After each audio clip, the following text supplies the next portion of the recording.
یہ girl friend اور boy friend کا جو کلچر ہے نا, یہ جو گوروں میں آیا ہے, تو آپ کا کیا خیال ہے گوروں میں یہ شروع سے ہے؟ ایسا نہیں ہے, شروع میں نہیں تھا. انسان اپنے ضمیر کو آہستہ آہستہ کیا کرتا ہے, مارتا ہے. یار عیاشی کرو, یار عیاشی, آخرت پر یقین نہیں ہے, حساب و کتاب کا خوف نہیں ہے, ابے دنیا میں انجوائے کرو. تو پہلی دفعہ ایک کوئی آدمی بے شرمی کا مظاہرہ کرتا ہے. جیسے لوط علیہ السلام کی جو قوم تھی نا, اس میں لڑکوں سے بدفعلی کی جو بیماری آئی, تو یہ ایک دم سے تھوڑی آ گئی. جیسے کرونا کا ایک مریض دنیا میں پیدا ہوا نا, اس کے بعد پھیلتا چلا گیا. جب تک وہ پہلا مریض نہیں تھا تو کرونا, یہ جو کووڈ-19 ہے, اس سے کوئی واقف بھی نہیں تھا. ایک آدمی آیا, اس نے کسی سے مصافحہ کیا گلے مل کے, اور جناب کیا حال ہے, بہت خوشی ہوئی آپ سے مل کے, اور اس کو تو بہت خوشی ہوئی, لیکن اس کو بالکل بھی خوشی بعد میں نہیں ہوئی. سمجھ رہے ہیں نا,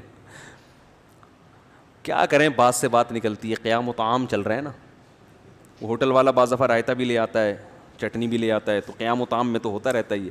وہ ایک دفعہ میں اکثر یہ واقعہ بتاتا ہوں, ایک صاحب کانچ کے برتن بیچ رہے تھے اور پوٹلے میں بند کر کے, جیسے گلی میں ہوتے ہیں نا, پھر رہے ہوتے ہیں. تو ایک صاحب کی عادت تھی, جب بھی کسی چیز کے بارے میں پوچھتے تھے یہ کیا ہے, تو ٹھوکر مار کے پوچھتے تھے. تو اس بیچارے بیوپار نے وہ کانچ کے برتن نیچے رکھے, سیٹھ صاحب نے کہا کہ رکھ دو. اس کو نہیں پتا تھا سیٹھ صاحب کو کہ اس کے اندر کانچ ہے. تو ٹھوکر ماری, بولا یہ کیا ہے, تو کہتے ہے نہیں تھا. ہے نہیں تھا, ختم, اب کچھ بھی نہیں ہے. تو بات کیا چل رہی تھی؟ ہاں, تو اب وہ جو ایک آدمی کو چمگادڑ کھانے سے, یا پتہ نہیں کس چیز سے, ڈاکٹروں کو پتا ہوگا, بعض کہتے ہیں چمگادڑ کھانے سے ہوا ہے, تو وہ گلے ملا اور اس کو کسی سے ملنے کے قابل نہیں چھوڑا.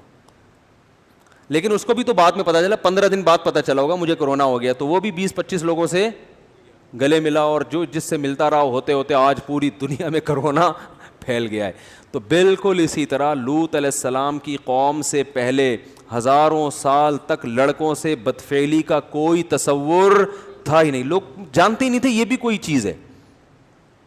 بھئی اللہ نے مرد اور عورت کو ایک دوسرے کے لیے بنایا نا, جانوروں میں بھی ایسا ہی ہے کہ مرد اور عورت ایک دوسرے کے لیے ہے, تو کوئی بھی نہیں کرتا تھا. علماء نے, مفسرین نے لکھا ہے کہ شیطان ایک بچے کی شکل میں آیا اور ورغلایا کسی کو, اور اس کی طبیعت مائل نہیں ہوئی, لیکن شیطان نے اسے یہ کام کروایا, اور بالآخر آہستہ آہستہ جس نے یہ کام کیا اس کے دل سے غیرت نکلتی چلی گئی. وہ گندگی جو کروڑوں روپے دے کے بھی انسان اس پہ آمادہ نہیں ہوتا نا, ظاہر ہے جس کو نہیں پتا نا ان چیزوں کا, اس کو کروڑوں روپے بھی دیں اور کہیں کہ کسی سے ایسا ریلیشن قائم کرو, کہے گا بھائی یہ ممکن نہیں ہے, دل مائل نہیں ہوگا اس کا اس طرف. لیکن شیطان نے پہلی دفعہ یہ کام کروایا, پیسے دے کے یا کس طریقے سے, انسانی شکل میں آ کے, یا لوگوں کے دل میں وسوسے ڈال کے, یا عین ممکن ہے اس قوم میں نکاح کو مشکل بنا دیا گیا ہو. تو پہلی دفعہ جس نے کیا, دل پہ پتھر رکھ کے, طبیعت مائل نہیں, حالانکہ وہ غیر مسلم تھے, لیکن اس کے باوجود, غیر مسلم ہونے کے باوجود اس کی طبیعت اس کی طرف مائل نہیں ہو رہی تھی کہ یہ انسان کے کرنے کا کام نہیں ہے. لیکن جس کے ساتھ کیا, جس نے کیا, آہستہ آہستہ توبہ چونکہ کی نہیں, تو وہ اس غیرت کے خلاف کام کو, بے شرمی کے کام کے عادی ہو گئے. جیسے پہلی دفعہ شرابی کو دیکھ کے بھی گھن آتی ہے, شرابی کے منہ سے اتنی بدبو آتی ہے نا.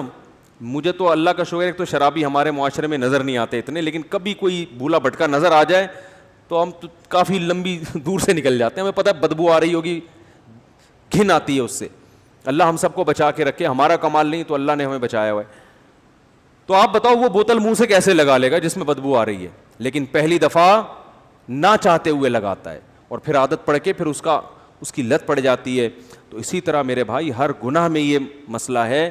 تو جب یہ گرل فرینڈ بوائے فرینڈ کا سسٹم ہندوؤں میں آیا, عیسائیوں میں آیا, یہ ایسے ہی نہیں آ گیا, پہلی دفعہ کسی نے غیرت کی قربانی دی ہے, اور آہستہ آہستہ معاشرے میں پھر ڈیبیٹ ہوئی, اس کو پھیلایا گیا, ہوتے ہوتے سب اسی کلچر کے. پھر میرڈ لائف اور بغیر شادی کے لائف میں کوئی فرق نہیں, بلکہ شادی شدہ لائف کو لوگ بیوقوف سمجھنا شروع کر دی. اب گدھے گھوڑے ہوتے ہیں نا, گدھے گھوڑوں کا یہی ہے, تھوڑی دیر کا ایک ان کا ریلیشن ہوتا ہے, اس کے بعد وہ الگ.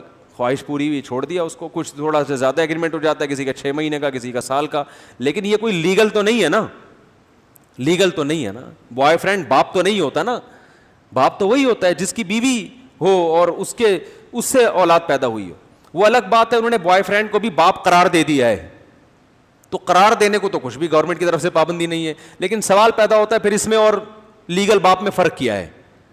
تبھی اسلام نے ایک دو ٹوک بات کی ہے, بھائی جو بوائے فرینڈ ہے وہ باپ نہیں ہو سکتا. باپ کون ہوگا؟ الولد للفراش. رسول اللہ صلی اللہ علیہ وسلم کی صحیح حدیث ہے, جس کی بیوی کے ہاں بچہ پیدا ہوگا تو اس عورت کا شوہر اس بچے کا باپ ہوگا. بوائے فرینڈ باپ نہیں ہو سکتا. کہیں بھی کاغذ میں اس کا نام اسلام ڈالنے کے لیے تیار نہیں ہے, ورنہ لیگل انلیگل میں فرق ختم ہو جائے گا نا. تو یہ مسلمان کے اندر جو ہے نا ایک رمق ہوتی ہے, کیونکہ اس کو مذہب گائیڈ کر رہا ہوتا ہے. تو اس ایکٹریس نے بتایا, اس لڑکی نے بتایا کہ مجھے یہ احساس ہو رہا تھا کہ میں جو عمرہ کر رہی ہوں یہ عمرہ بھی ٹھیک, بولو بھائی نہیں. اپنے جسم کی نمائش کرنا, کسی جوان لڑکی کے لیے اپنے آپ کو ایکسپوز کرنا تاکہ لوگ اس کے جسم سے لذت حاصل کریں, یہ غیر اخلاقی حرکت ہے بھائی. اس پہ آپ درجنوں دفعہ اخلاق کا لیبل لگا دیں تو میرے بھائی کوے کو کبوتر کہنے سے کوا کبوتر نہیں بن جاتا. لوگ کہتے ہیں اپنی نگاہوں کو صاف رکھو, تو جب نگاہیں صاف ہیں تو آپ ان کے کپڑے آدھے کیوں کر رہے ہو؟ پھر آپ اسی لیے تو آدھے کپڑے کر رہے ہو تاکہ لوگ ان کو دیکھیں. اگر لوگوں نے بہن کی نیت سے ہی دیکھنا ہے تو بہن تو پورے کپڑوں میں اچھی لگتی ہے کہ نہیں لگتی؟